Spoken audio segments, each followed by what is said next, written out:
Alright, what's going on, guys? It's Valrico here, and today we're going to be talking about Lords of the Fallen, the remake. Um, I wouldn't call this a review. I did beat the game just now, and I was planning on making a video about this, but I didn't realize I was going to beat the game. I didn't know how close I was towards the end. This is kind of, spoiler alert, you're going to see a couple bosses in this video, so if you don't want to see that, click off. But this is kind of like towards end game-ish. And then one of the bosses is like the last boss before the final boss. Um, so with that being said, let's talk about it. Lords of the Fallen. I'm coming off basically I played back-to-back Souls-like games. I played Lies of P, amazing game as far as I'm concerned. That is, fuck, it might be in my top 3 games of the year. Well, it definitely is. So I don't know if I'd say it's the best game of the year. Um, I played quite a bit of games this year. I've been gaming heavy. Resident Evil 4 would definitely be on that list, and Lies of P. I don't know what my third would be, but Lies of P was amazing. This game right here, the best way I could describe it is it's a good game, but it's Dark Souls 2 aggravating. Like, Dark Souls 2 is to me, is the worst Souls or Souls-like game that I've ever played. It's terrible. It's polarizing. People like it. People don't. I tend to hate it. And the reason why is because the boss fights were not a problem. It was getting to the boss fights that were the problem. That were the most annoying part. And that became, for me, with this game, Lords of the Fallen, the most unenjoyable part of the game. Once I got to the boss fight, it was lit. Boss fights were pretty fun. But it's such a hassle to get there. There's so much bullshit. And I'm not talking about like, oh, the bridge will collapse and you'll die type of stuff. That happens. I mean, it's kind of funny when it happens. But there's a lot of dumb shit. Like, for instance, the umbral phase, which means, you go into the underworld type deal. Like what I did with the lamp. Basically,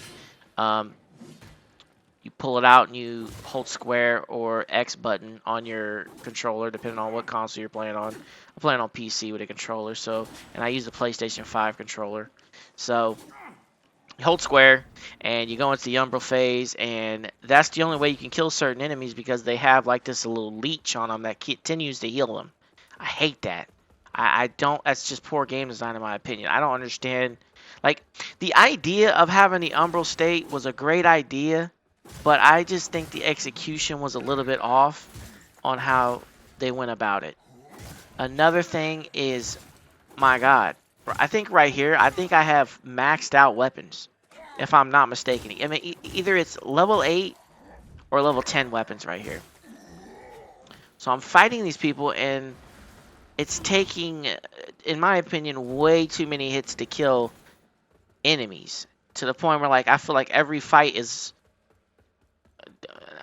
close to a mini boss fight. Like, it's just a brawl every time I have to fight anything. It just becomes, annoying. Like, this is how many hits it should take to kill mostly every enemy in a section if you're quote-unquote over-leveled, or you paid attention and grabbed all of your smithing stones, or Titanite, whatever you want to call it. Just, the ability to upgrade your weapons.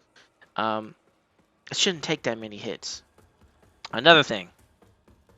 There's way too many regular NPCs. They're just everywhere. It's just like never ending. And then if you go into the Umbral phase, you have an unrelenting amount of enemies just hawking you down. They continually spawn, and then at some point, if you stay in that phase for too long, or that Umbral state for too long, then a motherfucker with 2 swords that's bright red will come and kill you. Like, and he'll just shit on you. And it's just like, listen, bro. When you're not in the Umbral state, there should not be this level of like there's like this boss fight right here. This is actually the second attempt. I just walk in and shit on him. So if you're looking, this is the second attempt of 2 attempts.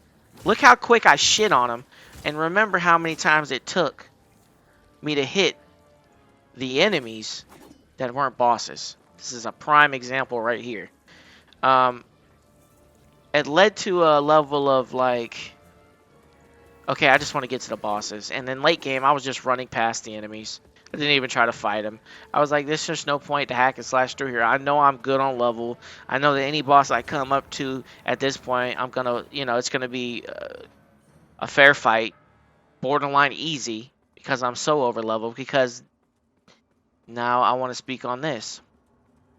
Usually, when you're getting shit on a Dark Souls game, like I'll take Dark Souls 1 for instance, you would farm up to make the boss a little bit less challenging, and by doing that, the regular NPCs, the regular enemies you would run into, you completely destroy them. On here, it's the complete opposite. I was farming, the first time I've had to farm in a long time on a Souls-like game, and God, I don't even remember the last time I had to. Elden Ring, I never had to farm. It might have been, honestly, it might have been the first. It might have been Dark Souls 1, but I think that was my second Souls game. Bloodborne was my first one. This is one of the best boss fights in the game right here, by the way. When you farmed on Dark Souls 1, the bosses would still be hard. The enemies would be, you just walk right through them. Which is the whole point of farming. Just to make it easier to get to the fucking boss. On here, it's the complete opposite. You'd farm, and the enemies would still be tough. And then you get to the boss, and you're kind of overpowered, and it kind of kills the luster of fighting the boss because you could just go in there and shit on him. Like, this was my second attempt. I knew the game was about to end. I knew this was the second to last boss. I just called out a summon. I mean, this guy's not hard to beat. I have a strategy here where mostly every boss fight, I'm actually going to upload a video about this. Mostly every boss fight, if you just throw the gas bombs, it does all the damage for you. So you just heal up, stay back, throw them at them, and poison them again. Do it over and over and over again. It's not, But this one was a more fun boss fight. But my point is this game has a level of aggravation. I might play the DLC for this game. Probably not. I might play it. I just couldn't wait to get this off my hard drive. I'm not going to lie to you. This was Dark Souls 2 level aggravating. It wasn't enjoyable. There was too many things that irritated my soul. I didn't even talk about the performance being suspect at best on PC. Have a 3080 12 GB. There should be no reason why I shouldn't be able to run this game without any stutters, period. And so I had to deal with that as well, but I mean, it is what it is. The game, I recommend getting this on a sale. It's fun, but if you hated Dark Souls 2, you might not want to play this game because that's what it reminds me of. And I mean, it's just, ugh. Graphics are nice though. Graphics are nice. But that's about it. I don't think matter of fact, I can guarantee you. I'm never playing this game again. I'm never doing another run through on this game. Now I might play the DLC, but towards the end here, I just didn't even give a shit. I'm just trying to get through the game, So I'd say get this game on a sale, but if you hate Dark Souls 2, then don't even fucking bother. I'm gonna be honest with you. Don't bother. Also, before I end the video, a deer is fucking trash. The final boss is horrible. So there's that.